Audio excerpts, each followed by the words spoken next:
ఈరోజు నేను ఇలా మాట్లాడుతుంటే మీరు ఆశ్చర్యపోవచ్చు. నేను పల్లెటూరులో చదువుకున్నాను, తెలుగు మీడియంలో. నా కజిన్స్ అందరూ సిటీస్లో చదువుకున్నారు. బికాజ్ మై మమ్మీ పల్లెటూరులో గవర్నమెంట్ జాబ్ చేయవలసి వచ్చింది కాబట్టి. ఈరోజు నేను ఇంగ్లీష్ మాట్లాడితే నా ఇంగ్లీష్ మీడియంలో చదువుకున్నటువంటి నా కజిన్స్, నాతో కలిసి పెరిగిన వాళ్ళకి ఆశ్చర్యం వేస్తుంది. నా దగ్గర ఉన్నంత రిచ్ వొకాబులరీ వాళ్ళ దగ్గర ఇంగ్లీష్లో లేదు. నా క్లాస్మేట్స్ ఈ సిటీలో కూడా ఉన్నారు, చాలా చక్కగా సెటిల్ అయ్యారు నా క్లాస్మేట్స్. స్కూల్లో ఐ వాజ్ ఎ టాపర్. కానీ స్కూలు ఎండింగ్లో 10th క్లాస్ 6 months అయ్యేటప్పటికి, హాఫ్ ఇయర్లీ అయ్యే టైంకి మమ్మీ డాడీ ఇద్దరు ఆఫ్రికా వెళ్ళిపోయారు. నేను గార్డియన్స్తో ఉన్నాను. So I suffered from loneliness, ఒక kind of a home sickness. And నాకు ఇష్టమైనటువంటి కోర్స్ని, గ్రూప్ని ఇప్పించడానికి మా గార్డియన్స్ సంతకం పెట్టనన్నారు. So I started hating studies. చదువుని ద్వేషించడం మొదలుపెట్టాను. సో వాళ్ళ మీద ఉన్న కసితోటి ఫెయిల్ అయిపోయాను. క్లాసులకి రెగ్యులర్గా వెళ్తాను, కాలేజీలో చెడిపోలేదు, నేను రాసివ్వగలను అన్నమాట. I was the best boy, very good boy, but a very bad student. కనీసం చదువులో రాణించకపోయినా వేరే వాటిల్లో రాణించుంటే ఎంత బాగుండేది, అది కూడా లేదు. ఆ నైపుణ్యం కూడా లేదు. మంచివాడిగా ఉండి చదువులో ఫెయిల్ అయిపోయాను. మా ఇంటికి ఒక డాక్టర్ గారు వచ్చేవాళ్ళు, మా ఫ్యామిలీ ఫ్రెండ్. వాళ్ళ అమ్మాయి ఫెయిల్ అయితే ఆయన కష్టపడి ఆ అమ్మాయిని పాస్ చేయించి తర్వాత పక్క రాష్ట్రంలోకి తీసుకెళ్ళి ఎంసెట్లో ఆమెకి రాకపోతే ర్యాంక్, ఆమెను ఇంజనీరింగ్ కాలేజ్లో జాయిన్ చేశాడు. ఆమెకంటే 1 year చిన్నోడిని నేను. తర్వాత నేను ఫెయిల్ అయితే ఆయన ఏమన్నాడంటే, స్క్రూ డ్రైవర్లు ఇచ్చి పంపించేయచ్చు కదా మీ అబ్బాయిని అన్నాడు. నాకు అప్పుడు అర్థమైంది మనుషులు ఎలాంటి వాళ్ళు. అంటే మీ అమ్మాయి ఫెయిల్ అయితేనేమో నువ్వు పక్క రాష్ట్రంలో ఇంజనీర్ని చేస్తావు, నేను ఫెయిల్ అయితేనేమో నేను మెకానిక్ని అవ్వాలి.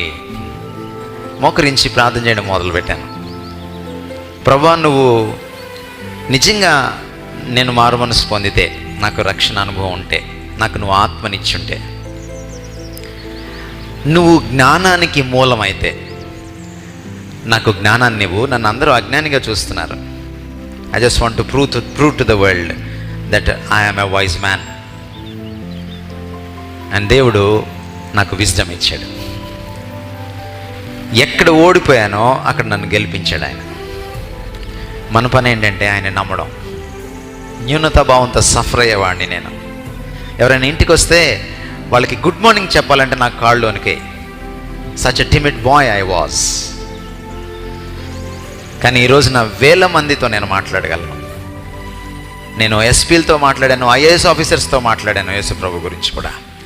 నక్సలైట్లతో కూర్చొని ప్రత్యక్షంగా వాదించాను, బైబిల్ కరెక్ట్ అని, కార్ల్ మార్క్స్ కంటే కూడా యేసు ప్రభు గొప్పవాడని. God has given me courage. భారతదేశంలో ఉన్నటువంటి పెద్ద పెద్ద సైంటిస్టులతో కూర్చున్నాను. They could not answer my questions. I'm just an MA. బహుశా నాకు గుర్తుండి నేను పెద్దవాళ్ళతో కూర్చున్నప్పుడు కొన్నిసార్లు నాకు ఇంకా PG కూడా అవ్వలేదు. నేను ఎక్కడ ఓడిపోతానో అక్కడ నన్ను గెలిపించగలిగిన ప్రభువు నాకున్నాడు, మనకున్నాడు. మనం యేసు ప్రభువుని ఎలా చూస్తున్నాం అన్న దానిపైన, మనల్ని మనం ఎలా చూసుకుంటున్నాం అన్నది ఆధారపడి ఉంటుంది. మన జీవితాన్ని ఎలా చూస్తున్నాం అనేది ఆధారపడి ఉంటుంది.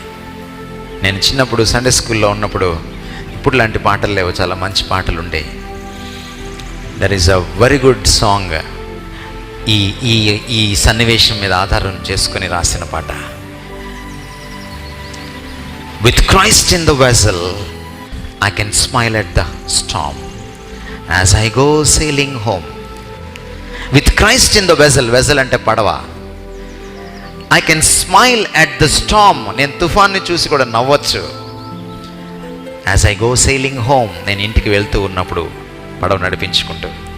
With Christ in the vessel, యేసు నాతో ఉంటే నేను ఎంత పెద్ద సమస్యనైనా చిరునవ్వుతో ఎదుర్కోగలను.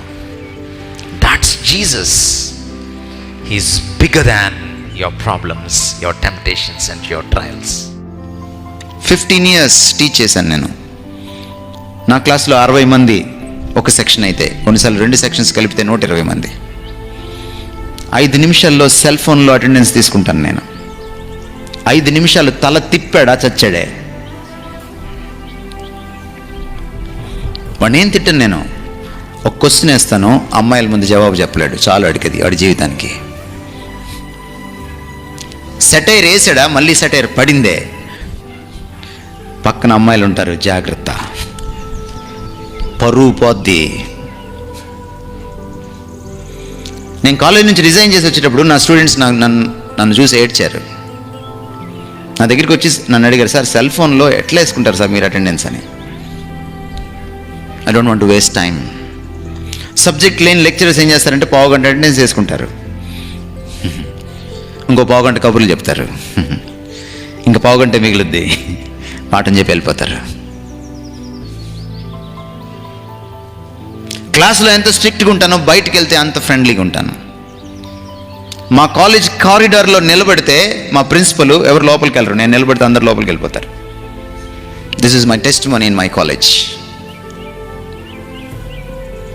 స్టూడెంట్స్కి అంత సీన్ లేదు. ఫియర్ ఎక్కడి నుంచి వస్తుంది? When you fear God, people fear you.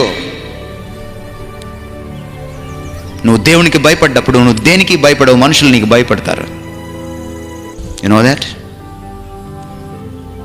మా ప్రిన్సిపల్తో, హీజ్ అ క్యాథలిక్ ఫాదర్, పెద్ద Catholic institution, diocese, Guntur diocese కింద డైరెక్ట్గా ఉండేటువంటి ఇన్స్టిట్యూషన్. జస్ట్ మా గోడ వెనక బిషప్ గారి హౌస్. ఎప్పుడు ప్రిన్సిపల్ గారు పక్షపాతం చూపించినా, అన్ఫేర్గా చేసినా, ఏదైనా పొరపాటు చేస్తే స్టాఫ్ మీటింగ్లో ఆయనతో గొడవ వేసుకునేవాడిని నేను. Sir this is wrong. మా ఇద్దరికి ఎప్పుడు క్లాషే. కానీ ప్రిన్సిపల్ నన్ను ఎప్పుడు తక్కువగా చూడలేదు. దొంగతనంగా నా క్లాసులు వినేవాడు, నన్ను అబ్జర్వ్ చేసేవాడు. ప్రాబ్లం వస్తే నిర్మోహమాటంగా అడుగుతాను తప్ప రాజకీయాలు చేయనని ఆయనకి తెలుసు. చివరికి ఒక రోజున తీసుకెళ్ళి నన్ను, మీకు తెలియదు, అలాంటి నన్ను, ఒక ప్రొటెస్టెంట్ని, ప్రిన్సిపల్కి ఎప్పుడు కూడా క్వశ్చన్స్ వేసాను నేను, 10 మంది ముందు నిలదీసే నన్ను ఆయన బర్త్డే రోజు తీసుకెళ్ళి ఆయన తల మీద చెయ్యేసి నా చేత ప్రార్థన చేయించాడు.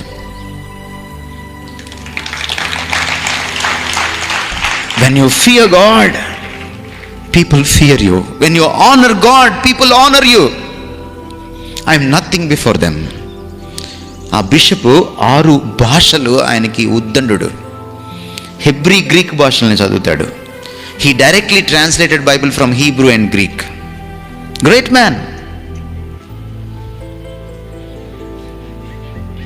When you fear God, people fear you.